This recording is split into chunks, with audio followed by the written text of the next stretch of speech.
continuing with the second part of today, which is about brand and product decisions in global marketing.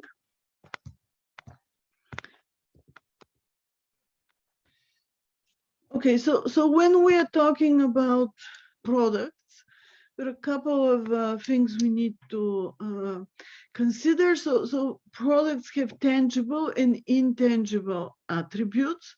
Tangible means things that are physically recognizable, and intangible means invisible. So we cannot really touch it or see it, but it's still an attribute of the product. And we also recognize between consumer goods and industrial goods. So consumer goods are things like food, I don't know, newspapers, shoes, clothes, things like that. Industrial goods would be goods that are used by another company to produce something. So for example, parts for cars would be industrial goods. When we deal with products, we usually also have something called product warranty. So this is an express warranty, for example, is a written guarantee that assures the buyer is getting what he or she paid for, or provides a remedy in case of a product failure. So sometimes warranties are used as a competitive tool to position a company in a positive way. If you remember from the case of Jaguar, we just covered, this was one of the moments, one of the ways they tried to become more competitive. They both reduced prices and introduced a warranty. Now, packaging is another hugely important factor, especially with consumer products.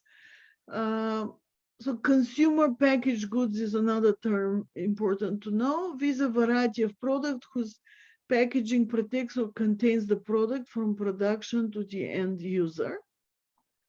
We all know, so things like cereals or, I don't know, nuts, I mean, everything in the grocery today, almost everything, noodles, I mean, all this is consumer packaged goods. Today, when it comes to packaging, more and more important is eco-packaging. So we are, I'm sure you're well aware, but we're experiencing huge issues with in terms of waste, plastic waste specifically on the planet. So there's a very big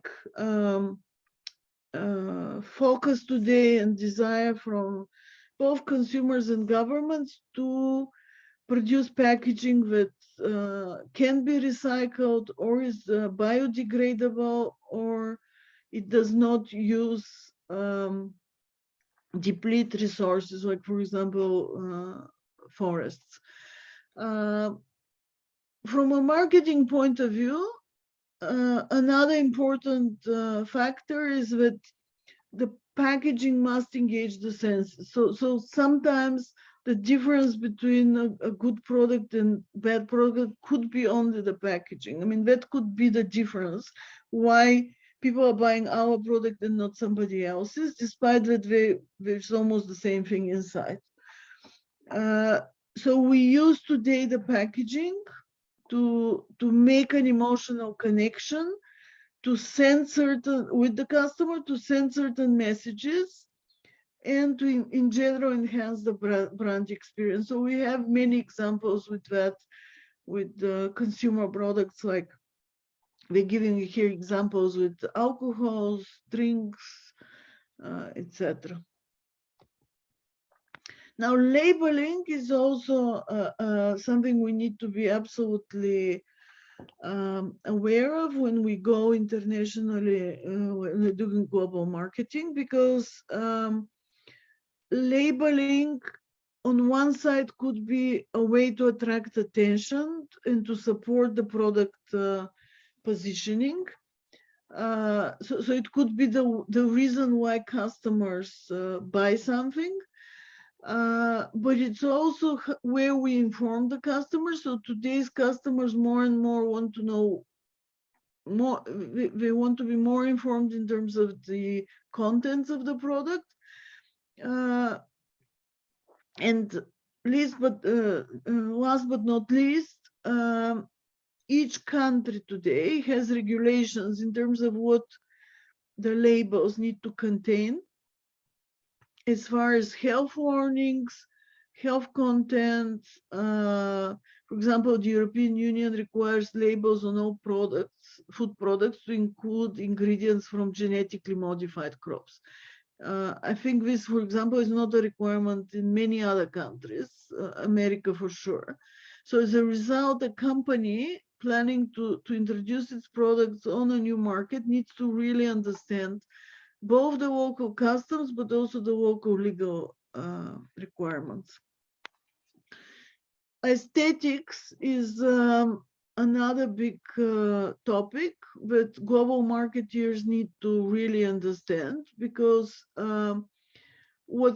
first of all, visually aesthetic products selling in general much better, but then aesthetic styles differ around the world. So in some markets,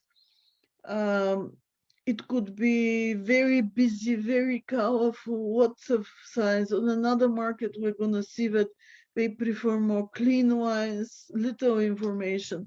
So these are things we need to, it's not a matter of just what we do in our home country, but if we really want to be positioned on a new market, we need to understand how would people interpret our brand.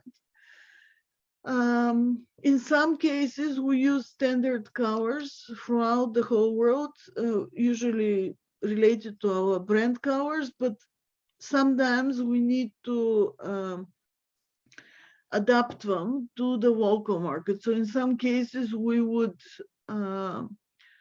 choose different colors in order to avoid unpleasant situations. Now, as far as our brand, like a brand in general, what is a brand? So a brand is a bundle of images and experiences in the customer's mind. So when we say, for example, Louis Vuitton, or we say Jaguar, or we say Lamborghini, immediately in our mind come the logo. Usually for brands we know, we recognize the logo. So we think of the logo, some colors come to mind, but also comes to mind the type of product. So we know, for example, it's a car. We know it's a luxurious car. Maybe even a color of the car will come to mind. So this is, it doesn't just happen. This is the result of the work of marketing in building that perception in our minds as customers. So a brand then also contains a certain promise made from a certain company about the product. So for example, if the focus is on quality, or if the focus is on, I don't know, having a sports car, there's a certain promise you give to the customer, and they know that when they enter your shop, this is what they're gonna find. The brand is how we differentiate ourselves from competitors. It's how we achieve. So basically, we want to, when we say cars, ideally, customers should think of our brand in the top three. The first three cars they mention, ideally, we want to be there. Now, sometimes that's not possible. But for example, we could be positioned as affordable sports cars, just as an example. So then we want to be under that category. We want, when we say affordable sports car, ideally, if we've done a good job, we want the customer to mention us either as the first, I mean, if we're really good, or at least in the top three. So in order to do that, usually there's a number of marketing activities that are being done. And for example, they're giving here a deal with example with Steve Jobs and his constant media presence in the first years of Apple. So this is also part of building the image, like the information which comes on the market, the public relation activities we do. Now, brand equity is kind of the result of everything we've done. So as a result of all the brand work we've done, there's a certain value we associate with the brand. So this value accrues to a product as a result of investments in the marketing of the brand. Hence, it becomes an asset for our company. It's an intangible asset, but companies with really big brands, actually, you can see the brand value on their balance sheet as an intangible long-term non-current asset. So the brand actually then becomes really, as Warren Buffett here has said, a protective moat around economic castles. It allows to, like for example, a company like Coca-Cola, if you remove the Coca-Cola sign, if you remove the huge advertising budgets of Coca-Cola and you just have the same drink, absolutely the same drink in a simple bottle, almost nobody will buy it. So it's yes, we like the taste, yes, we're used to it, but what we're really buying is we're buying into the brand image created. So the brand also could include a word mark logo, which is such as the distinctive script of Coca-Cola, the way it's written, but it could also have a non-word mark logo or brand symbol, like the McDonald's golden arches, the Nike swoosh, or the stars of Mercedes. Now, the benefits of having a strong, a good brand equity is we develop customer loyalty. So customers who like our product, who relate to it, associate with it, they become very loyal. That means that we have less vulnerability to crisis on the market or the actions of our competitors. So we have more stable incomes because customers are loyal. That also means a strong brand equity results also in more inelastic consumer response to price increases. So basically, the customers are willing to continue buy our brand even if we have increases in prices. Obviously, this is something any company would want to, but it could be also more elastic consumer response to price decreases. So if we have a very famous brand and now we make some discount, a lot of people will actually react to that and go and buy, which is again a way of increasing our revenue.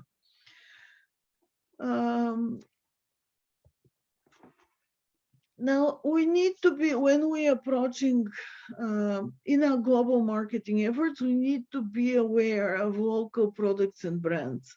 So we may be a very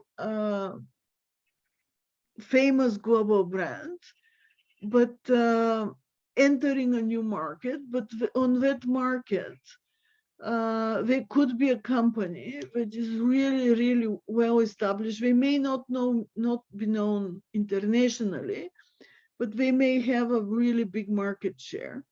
So we need to, so this could be they're saying here, entrenched local products brand can be a significant competitive hurdle to global companies. So it doesn't matter how powerful we're global, if local people are used and they're loyal to certain brands, that becomes much more difficult. Sometimes we also have specific brands specifically developed for local brands. So for example, for the local market. For example, here we're saying Coca-Cola has products specifically designed for the Japanese market, but are not available in other markets. There are also products and brands which have become more like regional brands. So, for example, there are brands that are known across whole Europe, but are not known in other markets. And we're giving you here some example. For example, Honda, the same car, probably with minor differences, or maybe sometimes it's totally the same product, but is known as, for example, Fit in Japan and Jazz in Europe. So sometimes it's about changing just the name or making small other alterations, again, to fit the local market. There are also global products, so products which position themselves as a global brand, and they don't make any changes. So a good example here we're giving you is Gillette. I'm sure you all know that brand. So they're the same on each market, and their slogan also is a slogan that's very easy to translate. In any language, you should be able to say the best a man can get. Well, some slogans are very difficult, sometimes impossible to translate. And we're giving you a few more examples here with BMW, Visa, Harley Davidson, and so on. So here we're giving you a quote from the former Gillette CEO. So he says, a global company views the world as a single country. We know Argentina and France are different, but we treat them the same. We sell them the same products, we use the same production methods, we have the same corporate policies, we even use the same advertising in a different language, of course. Nestle, on the other side, has a more localized view. So they believe that people have local tastes based on their unique cultures and traditions. And they completely change their products. As we spoke last time, we looked into the business case of Nestle in Dubai, Egypt, and other countries in the region. And we saw that they completely adapt their products. Of course, here we're dealing with two very different products. So Nestle is in the food industry. Food in general is much more localized. People have many different tastes, while Gillette is in a product where they just promoting a certain way of shaving, and they just stand behind it. They don't adapt it. So you cannot switch the strategies of this company, and if Nestle had the strategy of Gillette, they wouldn't be as successful as they are, and vice versa. Gillette wouldn't be as successful as they are if they continue the Nestle strategy. So what are the global brand characteristics? First, the brand always is a signal of quality. If we manage to position ourselves as high quality, then we can charge premium prices. Then we can kind of justify a higher price than local competitors. Also, global myth, we can, in some cases, we can create a global myth. That means that marketers can use a global consumer culture positioning and create a brand identity in any part of the world. Now, this is especially now becoming more possible than ever through social media, because we are seeing it's much easier now to create actually global taste. So, for example, to influence young people to follow certain fashion, you could achieve this through using influencers on social media. It was much more difficult before than it is now, and technology, specifically internet and social media, have played a huge role there.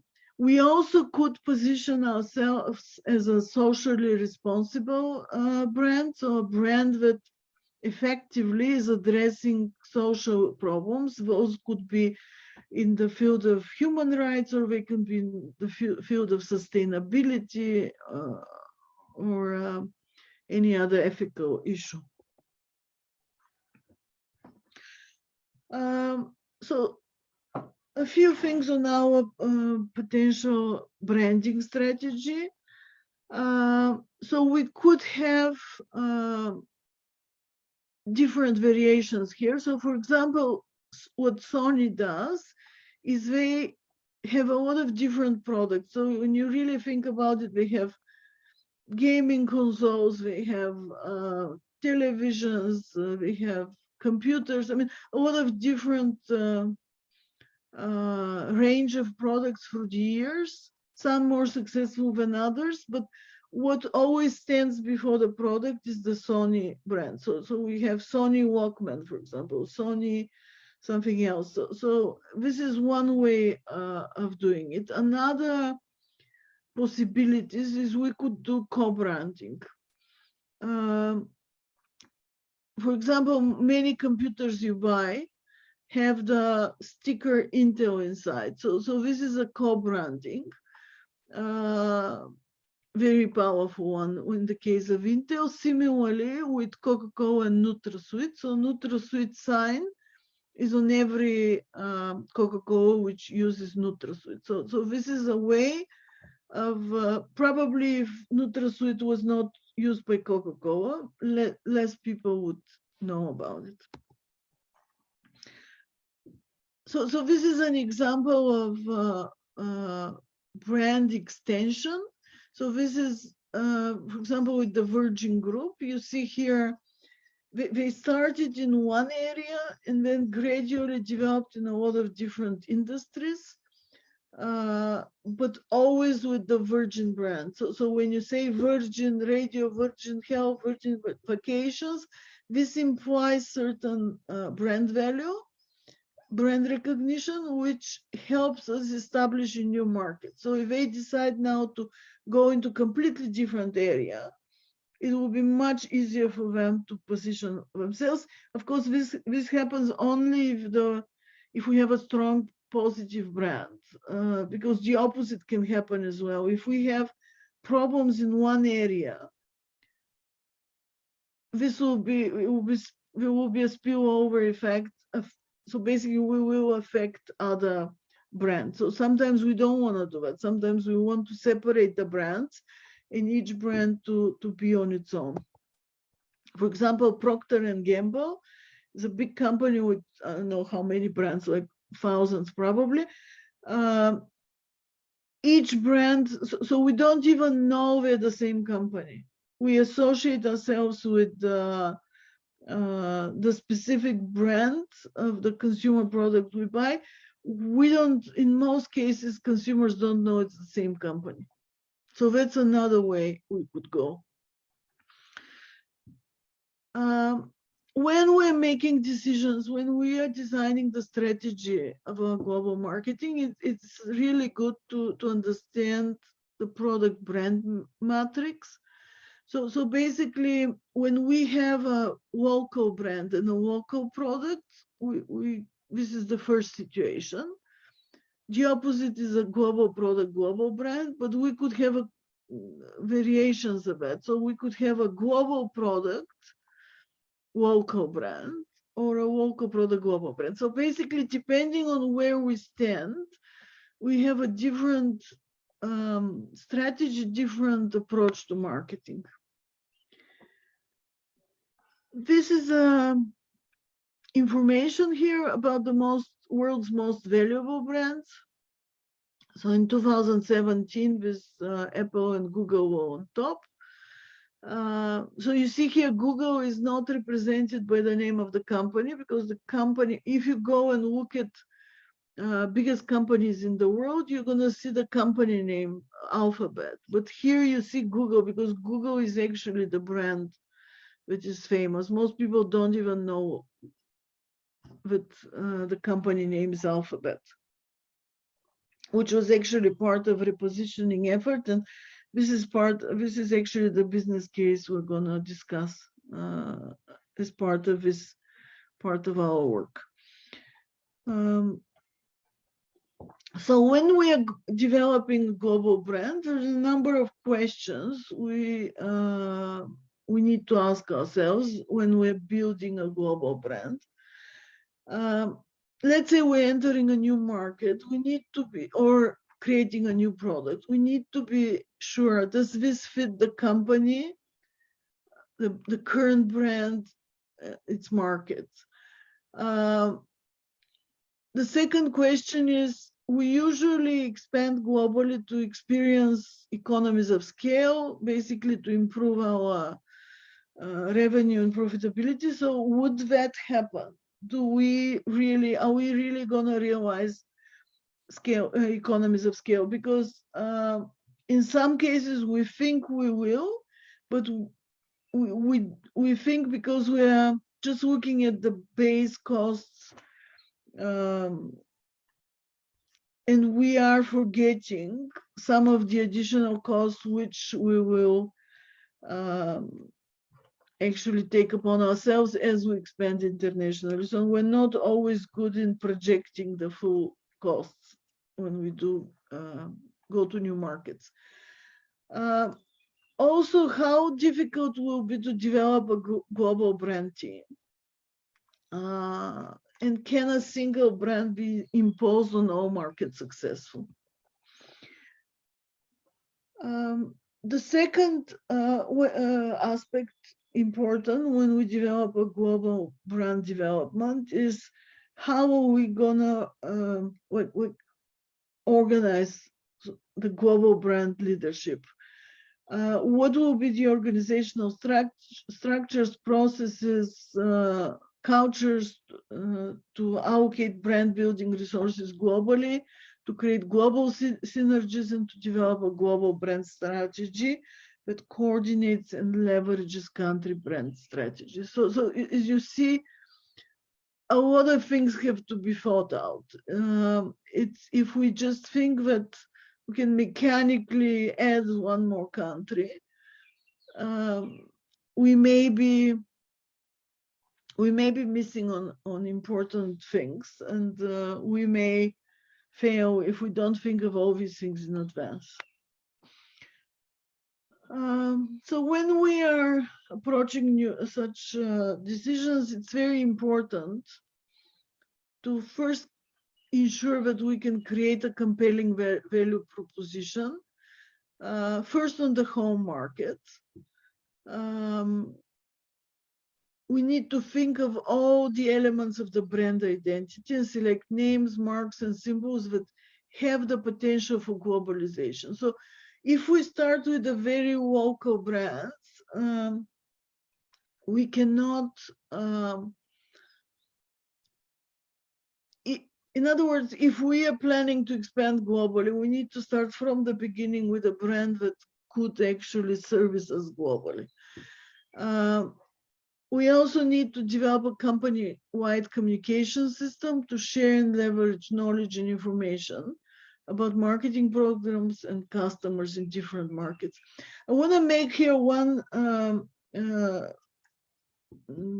kind of additional explanation that today some brands actually cannot, there are brands which cannot start from the home market. So what we are describing here is the traditional approach.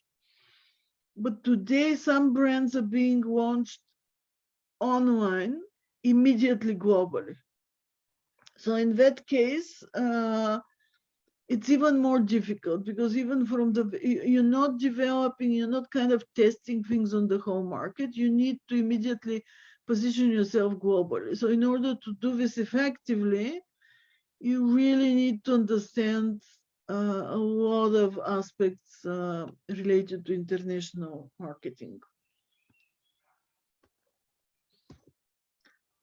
The fourth point here is that we need to develop a consistent planning process across markets and products, and make a process template available to all managers in all markets. So here we are now talking about, so we are global, we're working in many different markets. In each market we have a marketing department, so we need to make sure all these marketing departments are working according to the same process, same principle, same value proposition.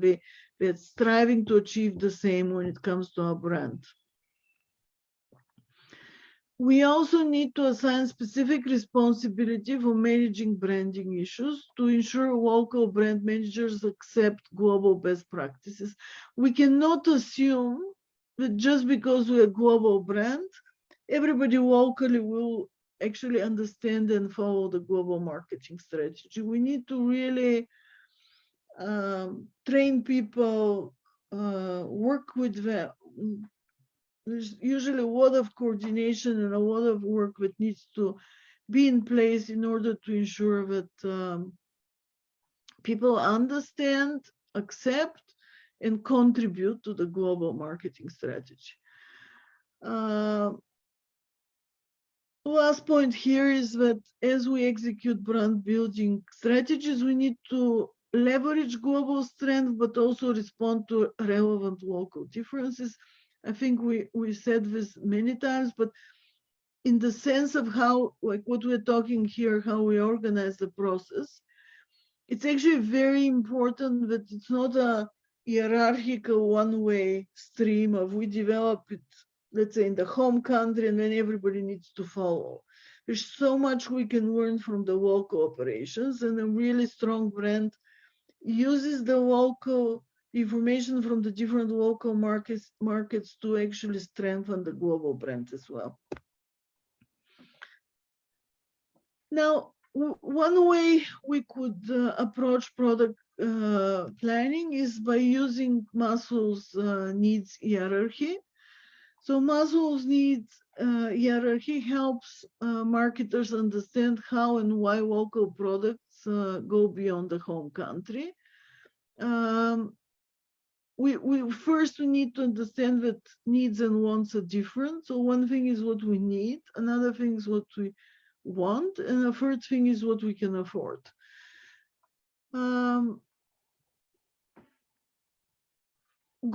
Big global brands actually understand that they are not fulfilling just basic needs, they're actually fulfilling social functions. They service different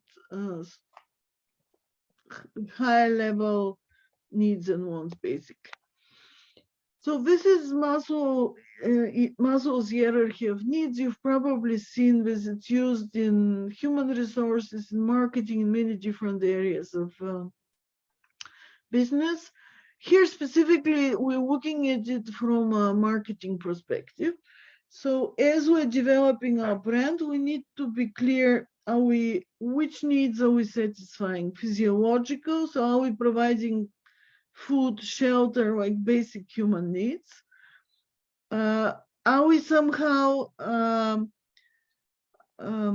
offering bigger safety? So for example, if we're an insurance company, we would be playing exactly with the needs of people for safety. Or are we meeting some social needs, or are we somehow helping the person to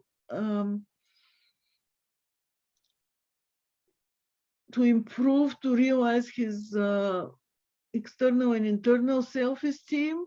Or are we helping this person self-actualize? So at the different levels of needs, we satisfy different needs of people, and our overall strategy will be smart if we understand these different needs. And obviously, the higher we go also on this pyramid, the more we move from basic products to more sophisticated products. Now, according to some researchers, there are differences by country in some markets. So, for example, in this case, we reworked the Maslow hierarchy specifically for the Asian markets. I believe it was done for China, but maybe it's for whole Asia, I'm not sure. So what we found out is that the beginning of pyramid is similar, but then on the higher levels of the pyramid, people actually, a product can help a person demonstrate affiliation, create admiration, or demonstrate a status. So we spoke last time about this actually. If you remember the case of the China luxurious market, we specifically talked about how exactly admiration and status actually are the biggest driver, to a level also affiliation, but specific, more strongly status, are actually drivers of a whole, like all the luxurious markets, like main kind of huge part of income comes from markets like China. And it's driven by really understanding how the top parts of needs work. In some cases, when we're doing brands, we can also use the country of origin as a brand element. People have certain, so countries as a whole, they have a certain brand image. So for example, when we say Italy, we associate it with fashion, with style. When we say France, the association with is something chic. When we say Germany, we associate it with good machines, good quality cars, good quality machines. So each country has its own brand image. So when we say made in Italy, this means something. When we say made in Germany, that means something. Now, as we are creating a brand strategy and in general strategic, what the alternatives we have to approach global marketing, we face the question of, do we want to extend, adapt, or invent? Extension is about offering the product virtually unchanged in markets outside of home country. Adaptation is about changing elements of design, function, and packaging according to the needs of different country markets. And then product invention is starting, like coming with totally new products for new markets.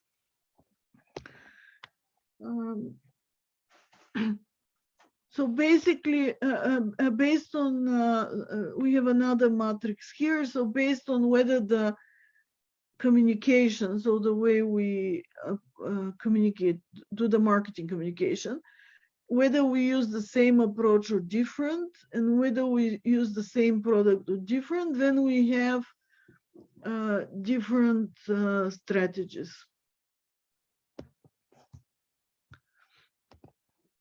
Strategy one is dual extension. So we are extending the product and we're extending the communication. So in other words, we do it the same way, both marketing and product, absolutely the same way. Apple, for example, this is how they do it. Strategy two is product extension, but adaptation of communication. So that means same product, but now we change how we position the brand, how we talk about the brand, how we talk about the product. For example, it could be something like changing packaging color.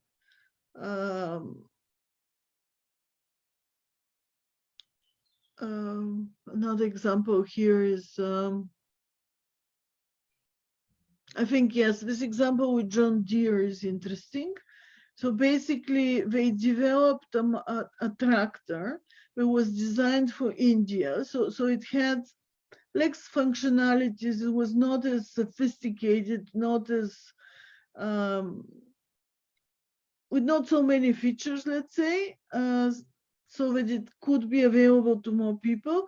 But that tractor then became interesting for the US markets, and it was marketed as for hobby farmers. So people who don't have huge farms, they could use that tractor. So this is a good example of how learning from, by trying to adapt to a certain market, we can then benefit in another market. Strategy 3 is we adapt the product, but extend the communication. So for example, Oreos in China were failing until they reformulated to be less sweet and expensive. So this is an example of where we need to adapt the product, but we can continue with the same marketing messages. So we don't need to change the marketing communication, we just change slightly the product. Strategy 4 is we adapt both. So for example, Nike's global shoes, just do it brand approach didn't work in China. So they completely adapted both communication and the types of products they were selling. So less expensive shoes created in the country, in China, and ads featuring Chinese athletes, in line with cultural principles of harmony and respect for authority. So obviously this just do it approach in how products were marketing was too kind of American, didn't work in China. Strategy 5 is innovation. So innovation is about finding new ways to serve customer needs, coming with totally new products. For example, instant eyeglasses was something that was developed for, so usually in the more developed countries, the traditional approach was you go to a doctor, he tells you exactly how much should be, what kind of glasses you need, when you order them, when you buy them. So it's a much more expensive way. While instant eyeglasses is by trying to service the needs of people in less developed countries, they actually develop these ready glasses. So they're not fully adapted to your eyesight, but we're good enough. So it could, by standardizing the product, you could achieve much lower prices. So how do we choose the right strategy? Two common areas managers face is kind of this not invented here attitude and ethnocentrism. The way we need to do it is we need to really think about the product and the specific market, and we need to really kind of try to work beyond our biases and really think what is the best strategy, what is the best way really here for our company. There are three kind of stages or ways into identifying new product ideas when we are innovating.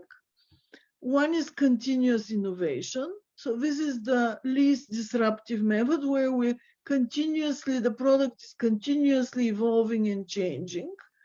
We see it with some computers, with some cars. So basically every next model is introducing something new. Dynamically continuous innovations are more disrupting. So they are there is some disruption of established consumption patterns, and discontinued innovations, they require completely new consumption patterns and the creation of previously unknown products. So when smartphones were first introduced and they became popular, they discontinued, for example,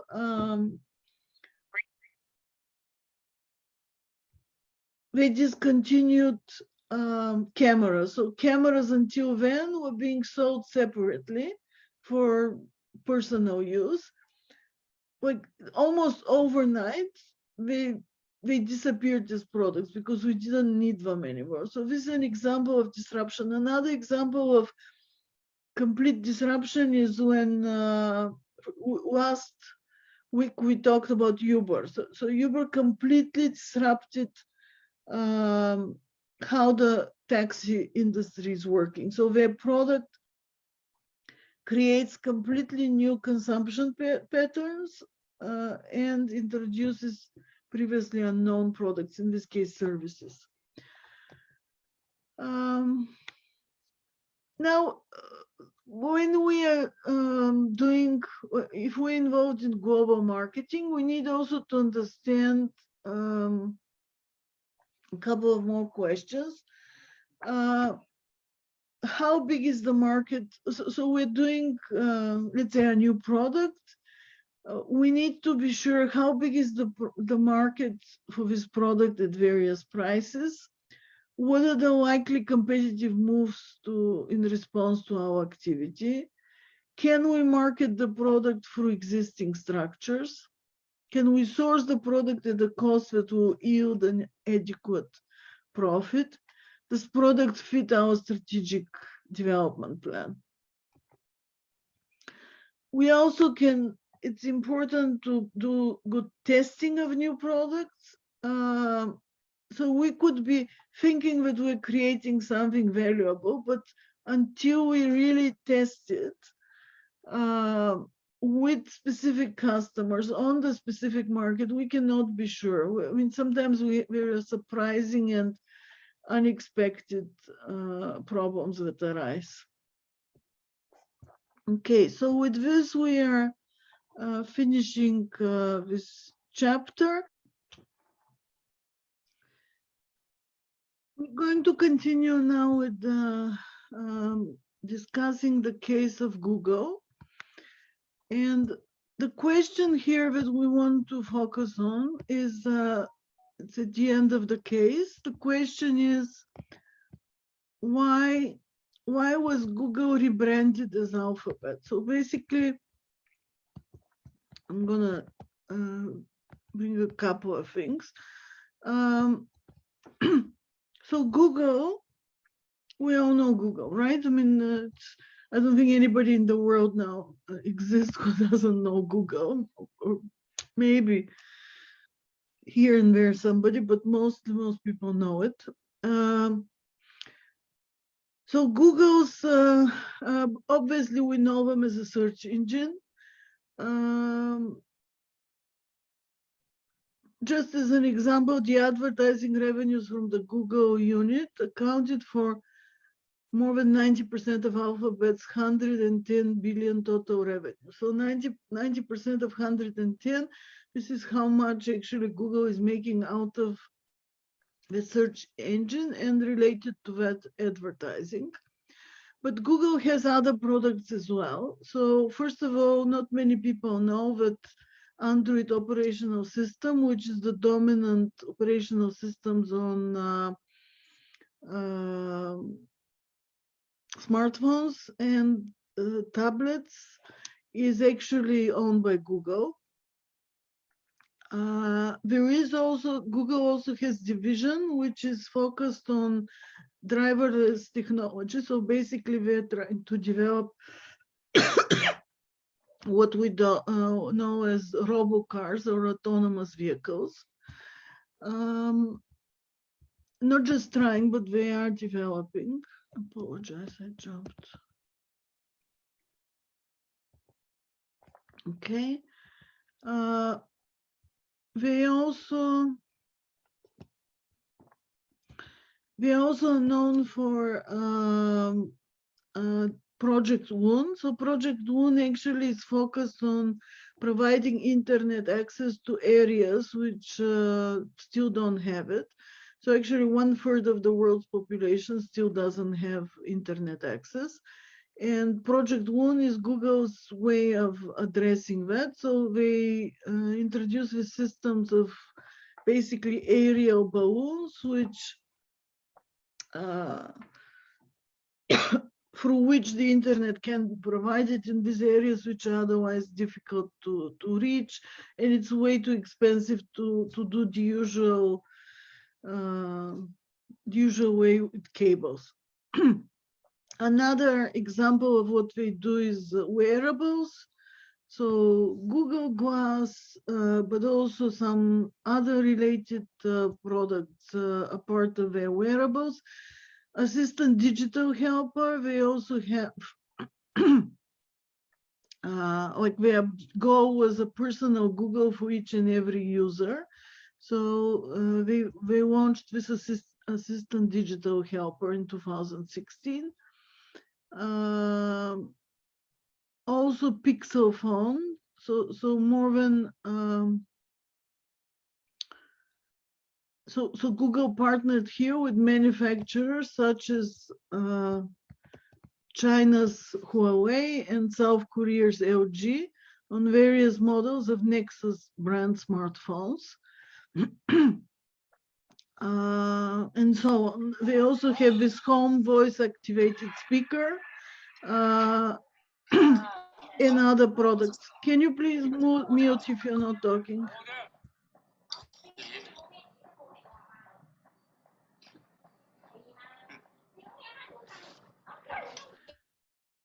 Thank you.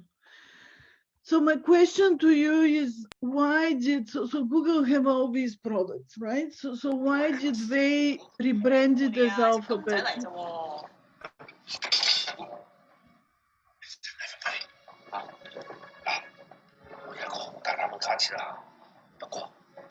Not see who is not muted.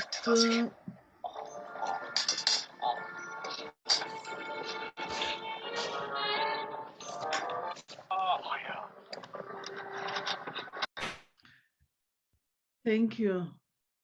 Okay. So my question to you is, why was Google rebranded as Alphabet? Why didn't they continue to work under the brand name of Google? What do you think?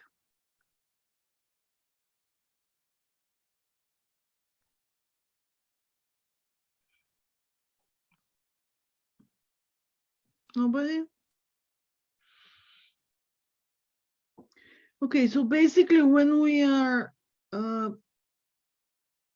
Google is very known as a search engine, right? This was the first product they introduced on the market for service, and I mean, their household name now. We even sometimes use Google just to say, I will Google it, means I would search something on the internet. So as part of their, actually the reason Google developed, so one of the reasons Google developed so many different products is they had this internal program in the beginning of Google where they allowed every employee to work 20% of their time in the company using all the company resources. They allowed them to work on anything that inspires them. This is called so-called entrepreneurship program. As a result of this, this is how a lot of things like Gmail, Google Maps, Google Glasses, so a lot of these products we know now have developed exactly as a result of this program of Google. So now all of a sudden, Google found itself working in a lot of different markets. And what they wanted to do is to differentiate Google from the other products so that they can have, for example, there's a in order to be able to effectively position other brands on the market. For example, driverless cars, they wanted to differentiate it from Google.